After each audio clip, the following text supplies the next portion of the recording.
ஆண்டவர் அங்கேயே ஆரம்பித்தார். என்ன செய்தார்? தம் பக்கத்தில் கள்ளன் ஆண்டவரை பார்த்து, ஐயா, நாங்கெல்லாம் இதுக்கு காரணமாய் அடிக்கப்பட்டோம், நீங்க இதுக்கு ஒண்ணுமே பண்ணல, அதனால நீங்க பரதேசியில் வரும் பொழுது என்ன பண்ணுங்க, அடியேனை நினைத்தருளுங்க சொல்லி ஒரு ஜபத்தை பண்ண உடனே தான் யார் என்பதை அங்கே அவர் காண்பித்தார். ஐயா, ஹல்லேலூயா, நீ இன்றைக்கே என்னுடனே பரதேசியில் இருப்பாய். எவ்வளவு பெரிய அதிசயம் அங்கே நடந்த. எல்லாம் கையை தட்டி சொல்லுங்க.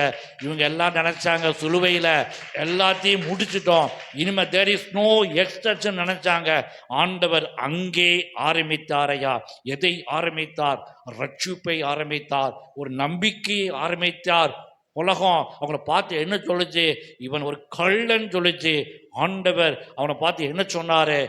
உலகம் என்ன வேணாலும் சொல்லட்டும், யாரெல்லாம் உண்மையாய் உத்தமமாய் என்னை உண்மையான ஆண்டவர் என்று என்னுடைய நான் சிந்தின இரத்தத்தை ஆண்டவர் என்று ஏற்றுக்கொள்றீங்களோ அத்துணை மக்களையும் அவர் நீதிமான்களாய் ஏற்றுக்கொள்கிறாரை.